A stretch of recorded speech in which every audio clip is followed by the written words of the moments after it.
bricks on the screen, healthcare in between. Physics, art, and math guide us down this path. Historical tales come alive, where science and stories dive. Blended facts with heart, knowledge from the start. Need bridge blues we sing to the future memory. Health and science in the mix. Maybrick's got the fix. Complex subjects make right clear now every episode in ways that we actually acquire leads the way, and ways that make me more efficient. in the world of digital streams, turning knowledge into dreams. Through the tales of old, new stories unfold. Thank you so much for joining with me. It is truly an honor and a privilege.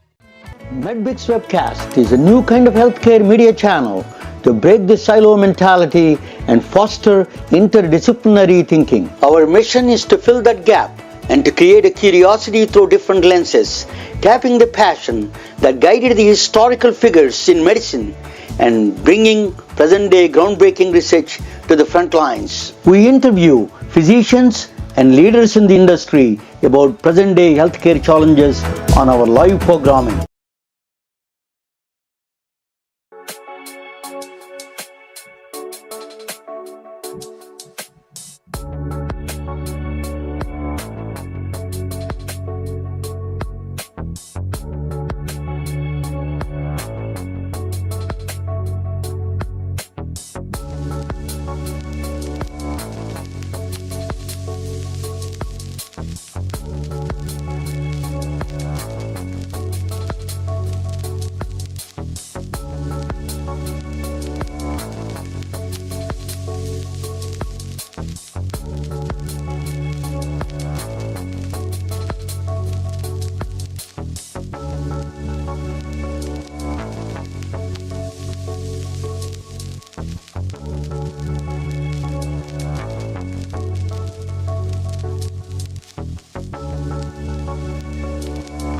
Hey, welcome to the MedBix Webcast.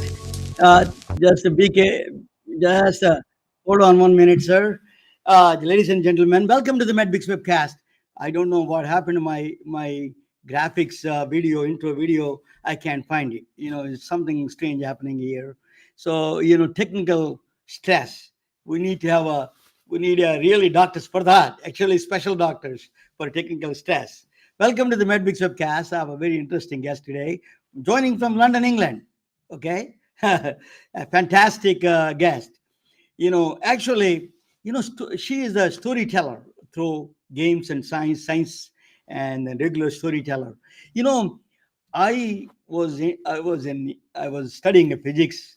I was studying actually mathematics and physics and chemistry in school. So one day I heard that Newton called Isaac Newton, where Anna is from, his guest is from England. He called the Leibniz. He called him bitch. So I was fascinated. Why he's calling Isaac Newton, a scientist like that, calling is a contemporary and his opponent is a kind of a competitor, calling him bitch. So I was very interested in learning about it. So I studied calculus, I studied Newton physics. Then another experiment that integrated me more in physics side is Albert Einstein.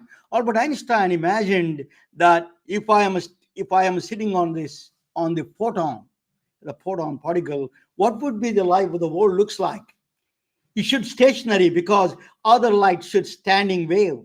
It should stand because you are traveling with a photon. Everything should be standing wave because if your two trains are going same speed, you can't tell the difference. There will is a standing, right?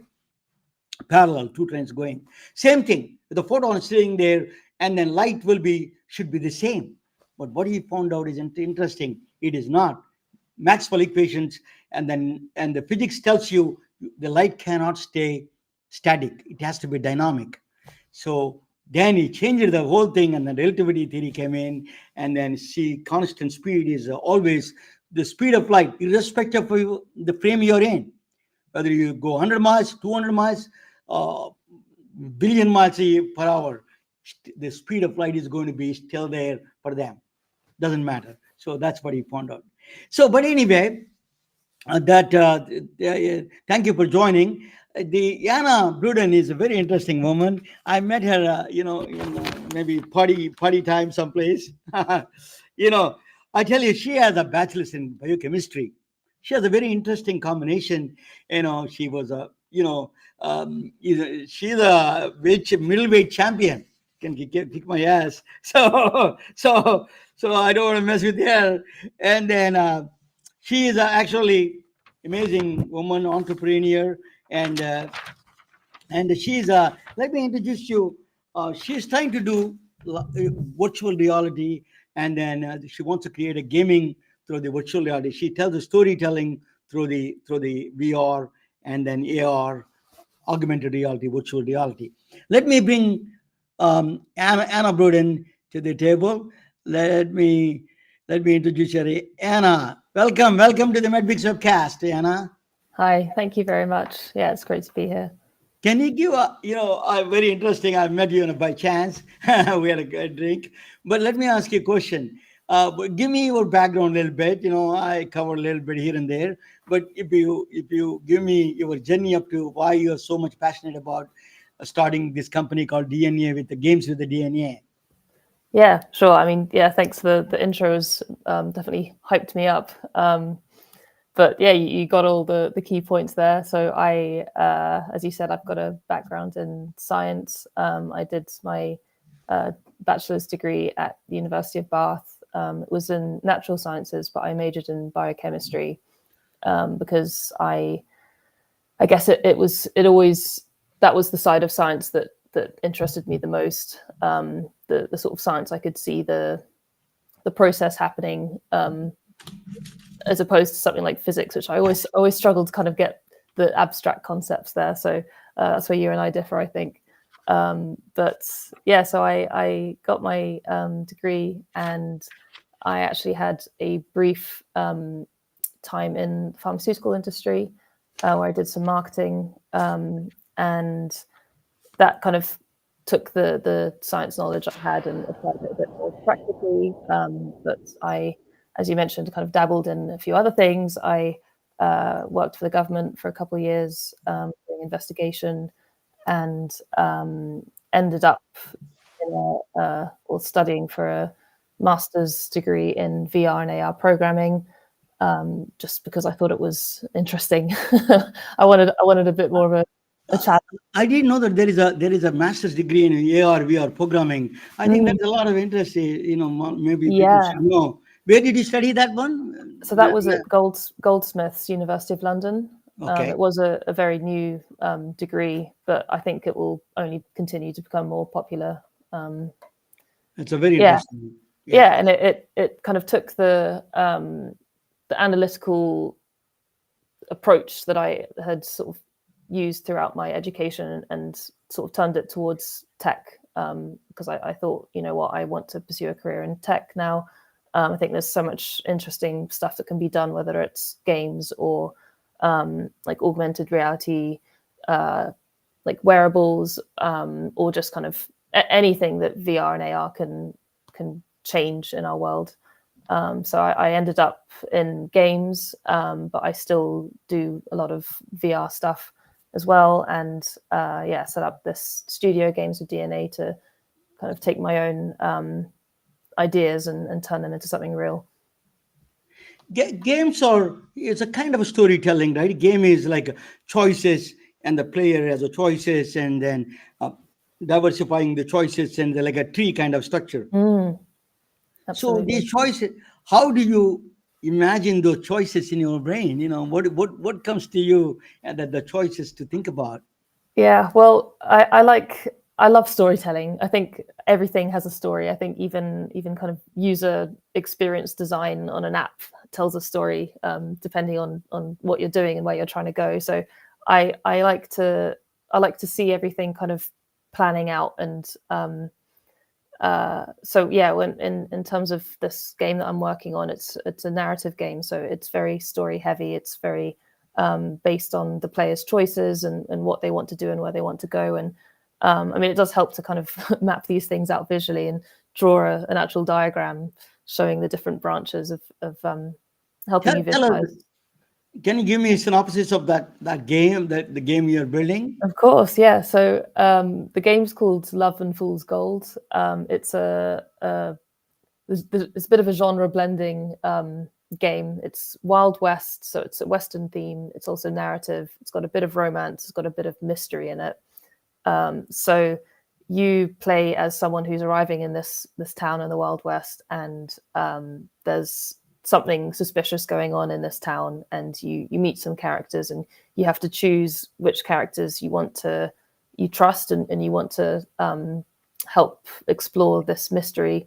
And things get a bit dark, things get a bit complicated, a bit confusing, and there's different endings based on your choices. So if you successfully get to the bottom of the mystery, then you get the good ending, and if you fail and you don't get on with the person that you choose to investigate with, then you get the bad ending. So it's kind of very personalized storytelling, which I think that's what really appeals to me about games, the personalization. It's like a bad boy versus good boy, or what is Yeah, that? yeah. Well, yeah, that's the romance element of it for sure. Yeah. Because why So- not throw a bit of romance into everything? Yeah, but that's a, let me ask you, the programming part of it is same, right? Either science or storytelling, law, or anything, choices, making choices and exploring the choices what you make, right? That is a central theme of all these games, right? Yeah. I guess it's like making a hypothesis based on the information that you have, and you've only got a certain amount of knowledge at any one point, but you have to make an informed choice based on that. So that's definitely a scientific approach. You're right. So how do you immerse yourself before you build this game about the characters, right? There are characters there, play different things. You have a good guys, you have a tattoo. I can see. You can be a bad girl. Yeah, that's right. So how do you think about bad things? What did the people do? What are the good things you do? So this is like an interplay. Tell us a little bit about that. You were exploring that aspect of describing the players. Yeah, well, I've always loved stories in every form. I love reading. I love writing. I love films, games. I think I always did have that kind of side of me that wanted to do something creative. So I easily get lost in sort of daydreaming about ideas and stories and characters. So I'm not even sure how I would say I sort of coming up with a story. It seems to kind of, the idea comes to me and it's out of my hands by then. I just kind of follow where the story takes me. It's sort of you're in England, and how is your entrepreneur? Tell me a little bit about startup scene in England and London, particularly how the startup scene looks. Are there any accelerator incubators you can get funding? What is that process? Just for outside people from Silicon Valley and other in the United States, people to understand. I mean, it's certainly not quite the level that Silicon Valley is, unfortunately, not yet at least. There's a lot of startup activity over here. There's a lot of people, particularly in tech, that do very interesting, new, innovative things. And there are some sort of tech grants. So even with games and sort of less traditional immersive tech experiences, so AR and VR would fall under that. There's some government grants to help you create prototypes, and with that sort of initial investment, you can then reach out to angel investors or publishers that might invest a bit more, because at the end of the day, it costs money to get all of these developers on board and to map a long project out. It takes several months and if not years to sort of get a workable prototype a lot of the time. It's a very painful experience everywhere, even in Silicon Valley. I've been here. It's not easy to even, you have to have you have to keep going, that, that passion. And that, the problem is in my view, just want to side comment on it. It's not may not be related to you. Most of the times, people like you that came from science background, you have came from a stellar background in science and mathematics. But a lot of people who come to these backgrounds and these people who make a lot of noises, 90% of them are really not qualified. They make a lot of noise. That noise, you have to go out of the noise. It is a little challenging itself. Yeah, That is the biggest challenge, even for me. And with all the contacts I have, still you have to struggle through this process of people yeah, mixing a lot of noises. totally. And I think social media makes it easy for the people who are good at making noise to make even more noise. So you really do have to sort of put yourself out of your comfort zone a lot of the time if you want to be cutting above that noise. So it's uncomfortable, but yeah, it's necessary, I think. It is not your field, but I'm going to ask you a little bit about that. Virtual reality is your field, but virtual reality related to mental health. What Mm, is that? What is that people are talking about? Because the visual channels are occupied, and I would see what I see is by doing a mathematics itself, by looking at the virtual reality. 80% of visual channels are occupied and they mm, come down very quick. If you put a EEG on them, you can see that their beta waves go to alpha waves. So tell mm. us that, Jenny, why virtual reality is such a powerful tool nowadays we have. Well, it's such an interesting topic, actually, because there's so many factors within virtual reality that really kind of challenge how you process things around you. And I guess it makes sense when you think of it from the perspective of humans didn't evolve to be able to distinguish something like virtual reality from reality. So when you're wearing this headset, you can hear this 3D space sound, audio, and everything that you see, no matter what direction you look at, is sort of reacting to your movement. It's very, very difficult for the brain to be able to distinguish that from real life. Even though you're wearing a VR headset, there's obviously a lot of your brain that just thinks it's real. So when you're trying these immersive experiences, like there's one famous one where you're kind of walking off a plank on the top of a building, and you have to jump off the plank. And there's some really funny footage of people doing this and falling to the floor or like crashing into their TV screen because they feel like they're really falling through the air, even though they're standing in their living room. So when you apply that to something like mental health, there's so much that you can do, because you can, like you said about the sort of brain waves, you can trick part of your brain into feeling calm, just like sort of meditation effectively does that. You're able to ground yourself a bit more and just switch off the stream of consciousness, and being able to have control over what you hear and see can help you sort of switch off that noise. And there's a lot of potential, I think, for VR to transform the mental health space. We have a flashy name here in Silicon Valley. It's called consciousness hacking. Hacking. Yes, that's Yeah, a they do very strong words very here. Silicon Valley. Yeah, The Silicon yeah. Valley thing. Let me. So you're asking, you're saying that brain has such a, you can deceive the brain seeing that, and is computationally busy, so it becomes a calm down in that sense.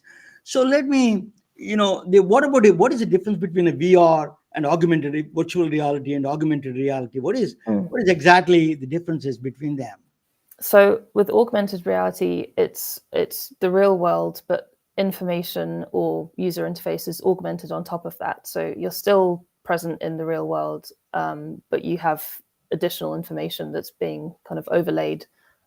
Whereas virtual reality is completely separate. So you can't see anything in the real world when you've got this VR headset on. And as technology improves, you get the boundaries between AR and VR a bit blurred, so it kind of contradicts that definition. So a lot of studios are just referring to it in general as extended reality or XR rather than AR or VR, and you get the sort of the HoloLens and all of these new wearable headsets that can sort of switch between AR and full VR. So I think the definition is increasingly less important as technology changes, but that's the general the general definition. Have you ever thought about the VR, the influence of the yoga, meditation, yoga, those kind of things? Mm. Have you ever experienced that kind of meditation techniques through the VR? Yeah, so I personally I love meditation. I've dabbled in it throughout the years. I definitely need to get back into a more regular routine. But when I was doing my masters at Goldsmiths, one of my projects was actually a VR meditation experience. So I was focusing on guided meditation, but using 3D sound because I think VR is so effective in using that. It's kind of an underutilized aspect of the technology. So by sitting in a sort of virtual room and you focus on where you hear the sounds and what the sounds are, and that can help you ground yourself and sort of disconnect from these pesky thoughts a little bit. One of the challenges, Anna, is that these are heavy sets. I wear Mm. a lot of them. They're very heavy. How do you? Or is there any technologies improving? We are getting a lighter ones, much easier. And then, what are the side effects of that? Some people have this headaches and dizziness. So, tell us a little bit about that. Just it's not. There's a much more good effects and side. Yeah. I Yeah, mean, I've got this. This is the Quest 2, which is let's do. I have the very same thing. chunky. Yeah, and it's very uncomfortable as well. I think the design can definitely be improved, and it has been improved. Because, like you said, it's very heavy. The straps are very uncomfortable. Um, I know they're balancing it out now with their sort of physical design, but when it comes to people getting headaches or particularly motion sickness, that is a big blocker. I think that's something that's really stopped VR from having sort of mainstream adaptation, really. So So Mark Zuckerberg, Facebook CEO, is saying that he wants to combine the virtual world and the real world, combine a metaverse. He's talking about. Just what is that metaverse? Actually, people don't know. The doctors, particularly doctors, don't know what it is. What yeah, what is that actually? I think if you ask different people, you get different answers. Back in when I graduated from my masters, it was 2022, and the term metaverse was still very big, and a lot of companies were kind of reframing their strategy based around the idea of this metaverse, but no one could really define what it was. Some people would say it's being in VR is being in a metaverse, but then you get some other companies who use the term metaverse without referencing VR at all, and they just talk about a kind of extended community almost in a virtual space, whether that's just an app or an online community. So yeah, I think it really depends on the context of the sector, but it's kind of what you want it to be, really. I think it's still yet to be defined. Um, I'm going to inject a little bit of physics here. One of the things is that I found out is virtual reality. When you're doing with the Wi-Fi, this what do you call with the hands? When you put a virtual, you create a hyperspace a room with hyperspace. It simulates hyperspace. So that means when you leave one place, you never reach the same place again. Even mm, though it's a couple of steps different, the situation is so much. So the possibilities are unlimited in the mind and the body, the movement itself. We cannot repeat the same movement a second time. It is mm, exponentially gets complex every time we take this step. That is one of the things I found out of the mathematics of it. You're also, like, you're before you stuck love struck. You want to do a lot of science, science videos, science things. He did a biochemistry, and then you did a VRA or programming mathematics. He did. mm, So how do you combine this interdisciplinary? One of my favorite field is that I always listen about polymaths. Polymaths is always my. I consider even Newton and all those people are polymath. One of the women, Emily de Chatelet, is one of my favorite women. She is a true polymath. mm. So you remind me her in a way such that. Thank So you. tell me a little bit about this. You combine apparently from outsiders look at different fields: biochemistry, VR, AR, and then in mathematics and in middleweight championship. the fightings, all of them. How do you see that as a one plane? Yeah, I think a lot of it comes down to like personality type. You know, it's like I've always liked the scientific approach to things, to problems, and to even relationships. I think I love logic, and that's kind of why I gravitated towards a degree in science. And I think I'd still apply the same scientific approach to what I do in sort of design and storytelling, because I think I think everything needs a good attention to detail, for example, and a strong hypothesis and a strong plan and strategy. So I guess if I was trying to reverse engineer why I chose a science degree to kind of set me up for this stuff, that would probably be why. But yeah, I think I definitely would like to see those kind of the starting point in science and where I am now. I'd like to see that aligning a bit more at some point, whether that's making a game about a scientist or exploring some themes like that, because I think there's a lot of potential that games and storytelling can have in education. So I'm in Silicon Valley. Everybody talks about. Yeah, I met you in San Francisco actually. Yeah. So I wanted to ask you that. Everybody talks, even as taxi drivers, even the guy who delivers food talks about artificial intelligence. What is the state of the artificial intelligence in the gaming industry? Yeah, it's a tricky question to answer because it's already caused quite an upset in at least in sort of employment terms. I think AI is going to transform everything, and it's already started to transform the gaming industry because with obviously AI can help people program. It can potentially replace programmers because you can get ChatGPT to write your line of code. So there's companies that are thinking that they can just wipe out entire teams of developers because they can have one or two people using AI tools to write programs for them, which is not very wise at this stage, I think.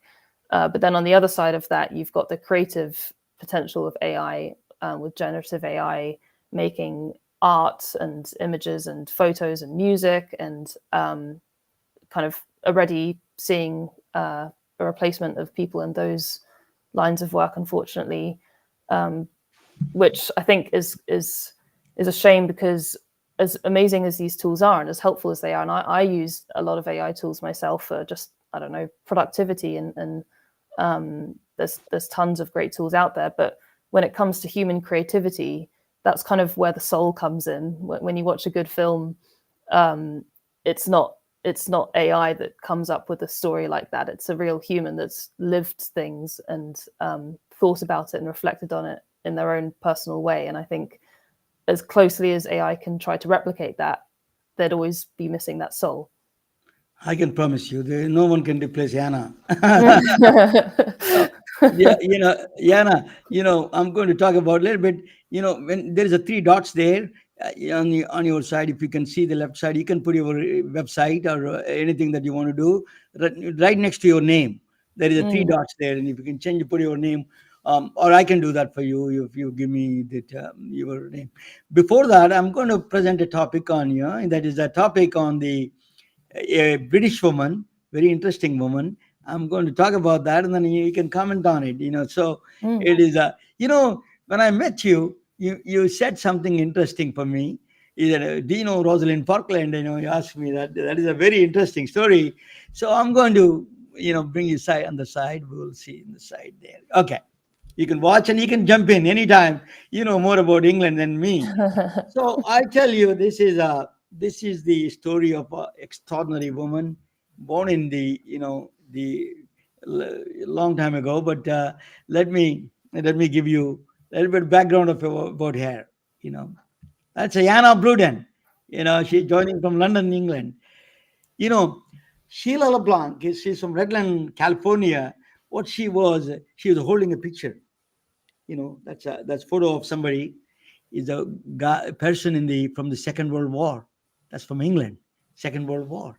She lives in Redlands, California. I spoke with their daughter actually. Let me tell you what the picture is. That is a picture of first patient treated with the penicillin. He was the first patient. He is in England. Albert Alexander, his name. He was a police officer in a constable in England, London. He was treated. He's a police constable near Oxford. He was treated with the first the he got whatever in this. He was injured in the Second World War, so he got some infection on the face. Then they want they so they wanted to, they he is the first person who got the treatment from penicillin. I'm going to tell you why that I'm talking about. So penicillin was Alexander Fleming, a microbiologist, invented the discovered the penicillin, the mold that cured the disease, that kills the bacteria pathogens. But he could not able to the thing is that he could not able to do a lot of things because it requires to get the penicillin mold you need thousands of liters of things he required. So he took a help of Howard, the another German guy, Ernest Chain, and then Howard Foley from Australia is an international collaboration. They're extracting penicillin from the mold of the penicillin. Is a thousands of liters. You got to have a lot of big cages. You need a big bottles of the penicillin mold to require. So actually, unfortunately, they could not even get enough for this patient. He got the treated. Actually, it went down. The infection went down, but they don't have enough dosage for him. They took his urine and then they extracted the penicillin and then give him back, but still it didn't work. It's not enough for him, and he died immediately. Within a month, he died. So that is their daughter and granddaughters. They were Sheila LeBlanc. She was after he died. Sheila LeBlanc. She's from England, London. She moved from there to California, married a veteran army officer, and she moved here. And then she has two children. I spoke with I told her to come down on the Today Show, but she had a different show, so she could not able to come. But these are all the family history. There is a lot of history there. So they were invited. The World Congress in the Glasgow. They invited her and her children to attend the World Congress of Basic Clinical Pharmacology. Actually, so that's a great honor for her. So she's 92 years old. So that is Albert Alexander. But the penicillin why they could not get enough of them. You need lots of penicillin mold. The reason you cannot put the synthetic penicillin because we don't know the structure of the penicillin. Anna is a biochemist. I don't know much about chemistry, but structure they don't know the structure.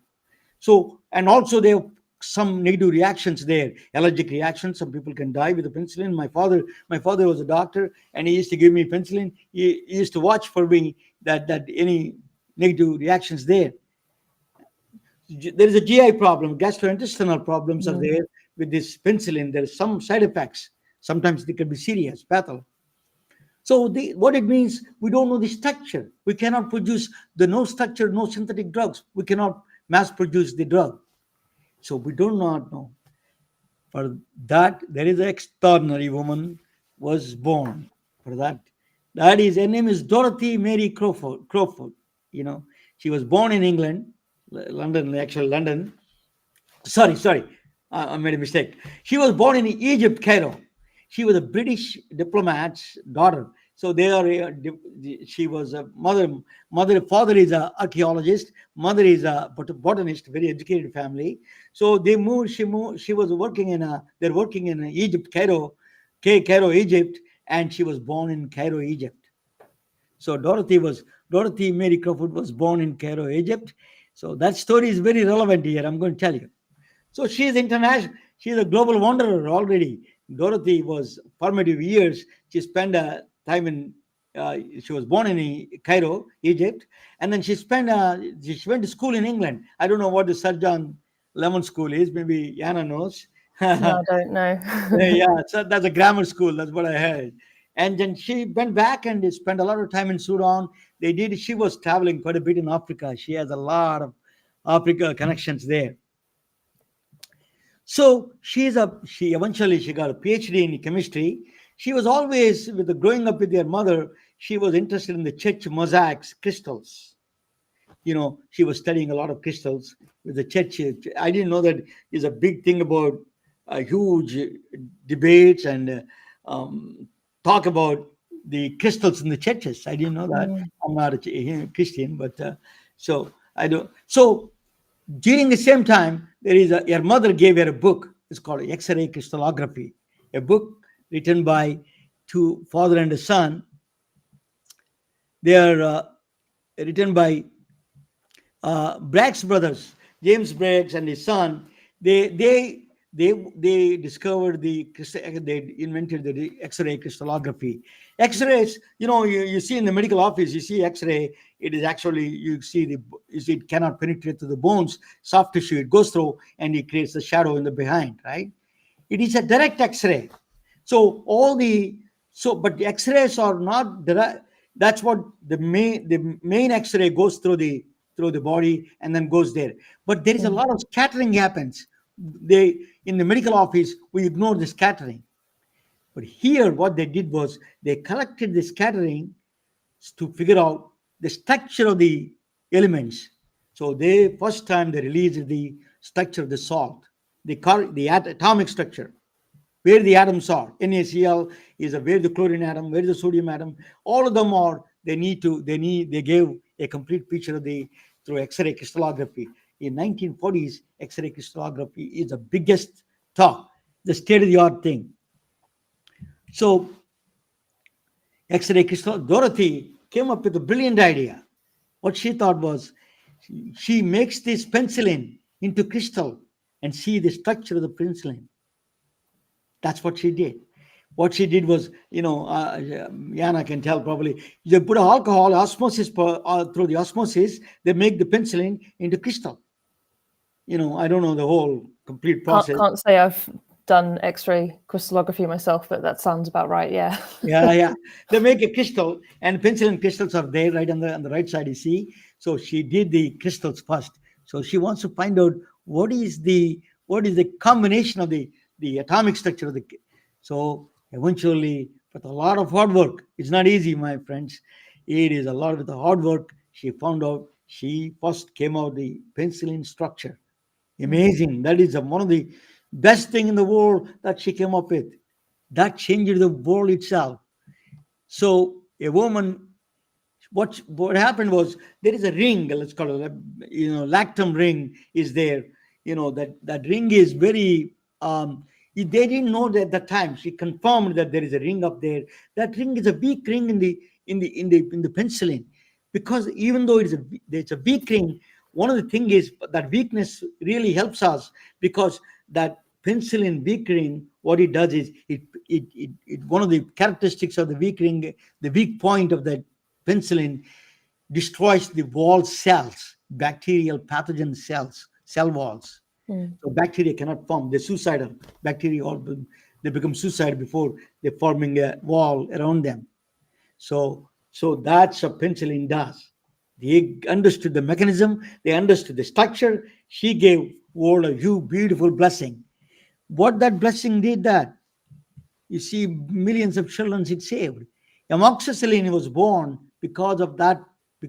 She found out that is, amoxicillin has a very different properties than, only penicillin G was a gram positive.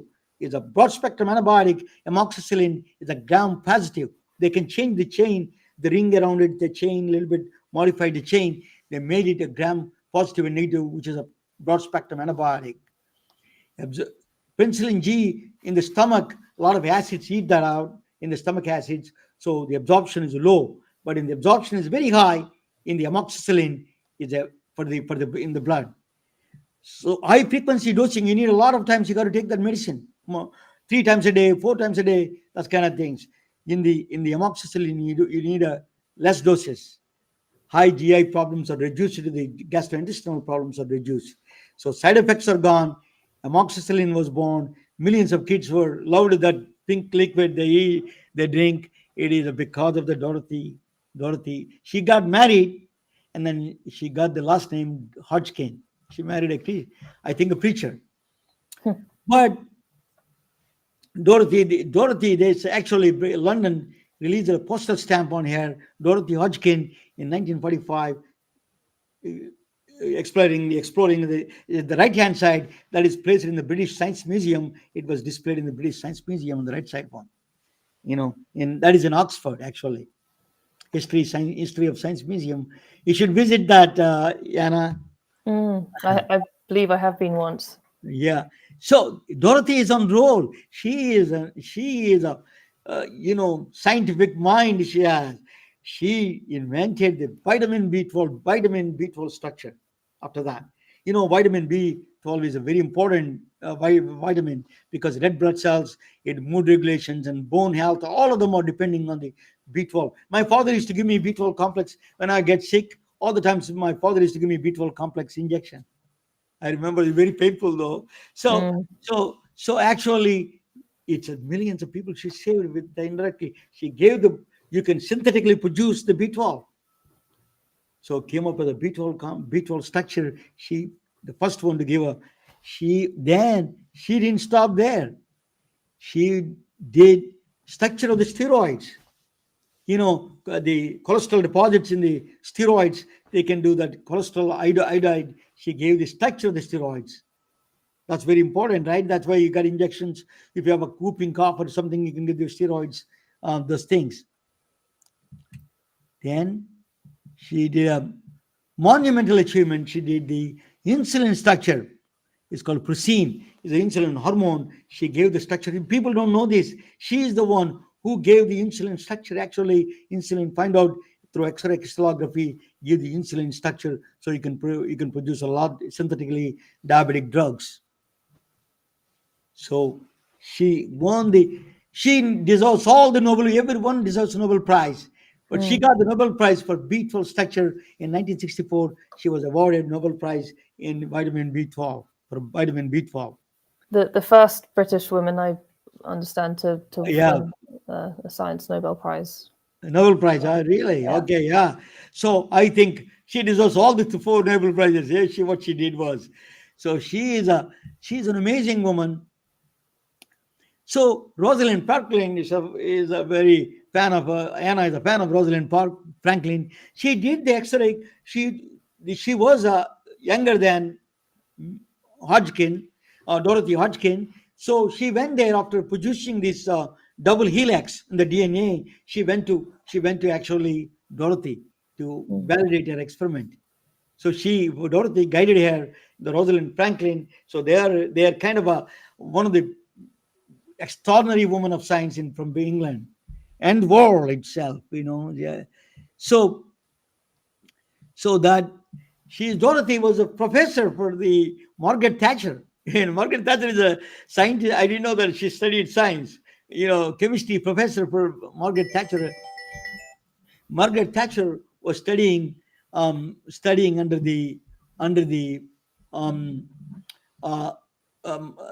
Dorothy.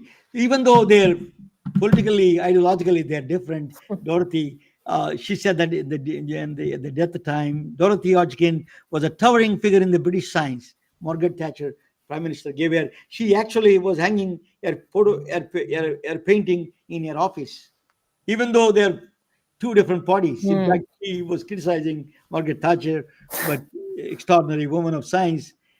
So that is So Venki Ramakrishnan is actually, I had a conversation. I had an interaction with him on the online. He sent me an email about her.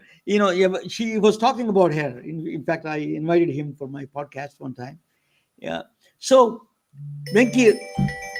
sorry about that. This is Venki Ramakrishnan is a former president of Royal Society. That what he did was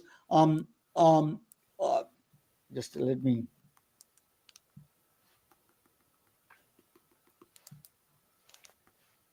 Just let me. Sorry about that. Something is going on here. Okay. Anyway, I am in awe. Venki Ramakrishnan said that I'm in awe. with the limited resources, the things she did, Dorothy Hodgkin, with her things, she just on a roll. She invented, discovered so many things. She's a mother of structural biology, mother of synthetic drugs. In my view, I would call her mother of synthetic drugs. He said that in a memorial lecture. I'm in awe with her. It says with the limited resources, she produced a monumental work. So she is a she is a love of Africa. She actually, when she got the Nobel Prize, she was in Ghana in Africa. That's where you come to know she won the Nobel Prize. She was Egypt, Sudan, Ghana. She spent years and years together. In the 1994, 84 years old, she died there. She died. She lived a long life, mother of structural biology.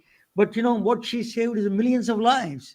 She discovered the penicillin structure, cholesterol structure, B12, and insulin. She really opened the world. Unsung hero of medicine, a trailblazer. We under recognized. I think I want to bring her to the front lines of the science, and with people like Anna also. We need to bring them. The next future scientist is right there. Anna Blewden itself.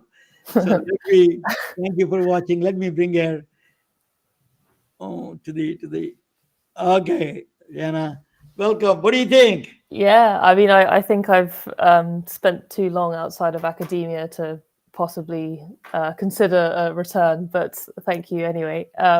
Yeah, I mean, she's a terrific woman, and like you said, she's an unsung hero. I feel like someone ought to make a game about her, really. Yeah, I think you should make a game. Yeah, that is the one thing. That's a story that you need to do that. Do that. Somebody can give you the funding for that. Yeah. Let me. I don't know. Let me give you that. What is your give me your little bit of your. Let me do that for you. What is your email address? You want to give email address, Anna, or edit? I will put some web. Yeah. Well, my Games of DNA email is just anna@gamesofdna.com. Okay. So yeah, any kind of interesting ideas for potential science-related games and storytelling is right up my street. But I particularly like the idea of kind of shining a light onto these people who have been not exactly forgotten by history, but maybe just not as celebrated as you'd expect. Yeah, we shouldn't. I mean, people forget. We don't aims with. I think that's what I did. Correct with that? Is that right? Yeah, that's correct. Thanks. Okay, good. Anna, tell us. So, what you need some funding, and what else you need? What are the things you Yeah, need? give me money. I'm not giving, unfortunately. Yeah, it's. I mean, the games industry is in a bit of a tricky state at the moment. It's sort of multiple reasons why, AI being one of them, as we talked about earlier, but also just overinvestment during the pandemic when everyone was furloughed off work, working from home, gaming more. So all of these companies invested more into expanding their teams and making more games. And now we're seeing that side of people going back to work, and not as many people are buying and playing games as they were.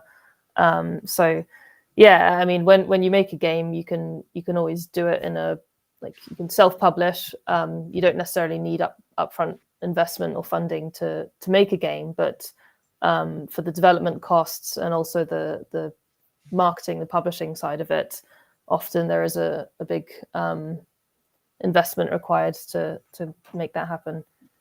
There is another opportunity in a way. I was talking with the former CEO of Kaiser Permanente, one of the largest health insurance company in this country, health system in this country. He was telling that health education must change here. Medical education is old-fashioned. You need to use a lot of this gaming. Kind of future of education is a gaming. You learn the choices you make. If you do wrong way, the invention, what can go wrong, what can go right. Those kind of gaming would be that pre-decision making would be really good in the future. I think gaming will come back in a different way. Educational sector may be much more open to that. Definitely. it's Yeah. such an effective way of engaging, especially kids when attention spans are just getting worse and worse with social media and smartphones. But being able to engage with a story by actually being placed in it and having that kind of sense of agency and decision making can, I think, really help with telling ideas to kids and helping them to engage.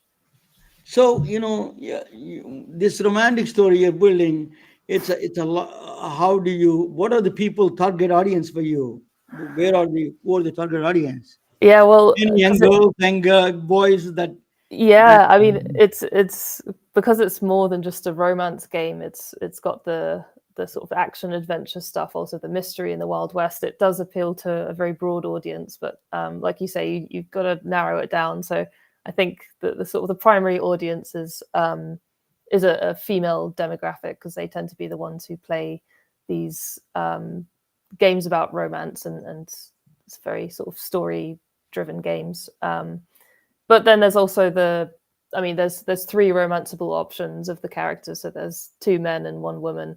So anyone of any gender and any sexuality can play this game and enjoy it.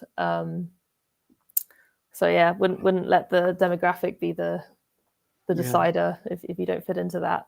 Still play the Yeah, game. I rarely meet your the appearance and you're externally qualified woman. Yeah, you went to good schools and you did a biochemistry science, then you did a master's in VR programming. Very odd selections you did. Very interesting interdisciplinary field. I love that kind of a backgrounds. That when my nephew was studying, I used to encourage him to do medical software.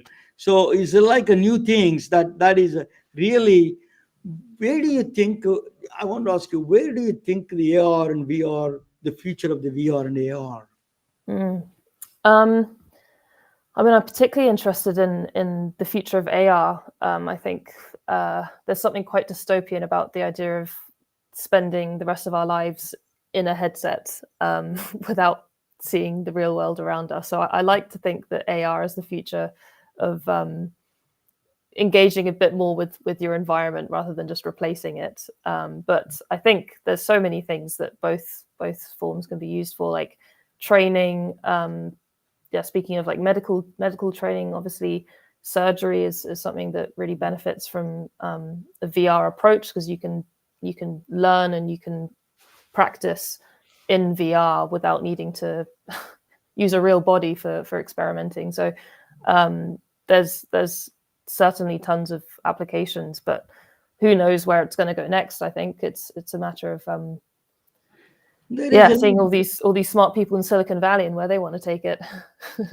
what are the now there is a lot of gory kind of games, a lot of blood, a lot of things, violence. Mm. Is that creating a lot of jittery and mothers are worried about the kids? So what do you think of that you're creating a romantic game, that's a great thing, but most of these things are that basically violence and killing and a lot of blood. And what do Mm. you think of that direction? It's easy to trap the people for that, but Mm. some kind of a regulation, or what do you think of that, the future of that? The very serious concern, right?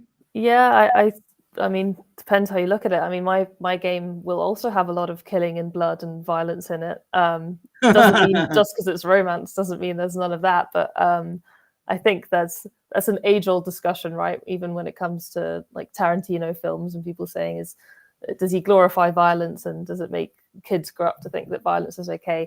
I think with games it's a bit harder to tell because when you're encouraging like kids, for example, to play a character where they just shoot a bunch of people, you might be subconsciously telling them that that's okay and switching off that kind of part of their brain that knows that it's wrong because it's fun in this case. So I think maybe there is some room for regulation, but But there is a huge benefit. I tell you, one benefit I can tell is that old people that they cannot travel anymore, immobile people, they have wheelchairs, that people that VR and AR can substitute and give them such a pleasure, really create a simulated experience as real, right? Yeah, palliative care, I suppose, has a whole there's a whole opportunity there for VR, as well as, like you said, sort of traveling when you're not able to travel, and be in a room with someone who is also wearing a VR headset, for example. It can bring two people together in a way that might not be possible physically. When are you? So, anyway, it's a wonderful talking with you, Yana. You're really a gem of a person, Thank you. educated, smart, beautiful. You have all the combinations. The Silicon Valley is going to love you. You need to come down and participate in the. I'm going to introduce you some people for you. I'm glad that you would shine here. I think you people like you we require not the making people with the noises. I want people with a substantial background, really talking about things. Like Mm. you came back with a stellar background. That is the people we need here. A lot of noises and off qualified people are running. But Yana, he is a truly an honor. You ever want to say anything in final words? Want to say? Just thank you very much. I mean, we always, last time we spoke, we obviously had very interesting conversations as well. So I just thank you for giving me the chance to talk about all this interesting stuff. And yeah, I hope you do scientific games for us. yeah, Scientific games is I'd going to love be, to. yeah, Yeah, that's going to be the. Thank you so much. Stay with me for a couple of yeah, minutes sure. after the podcast, and then thank you so much. Good night, all of you.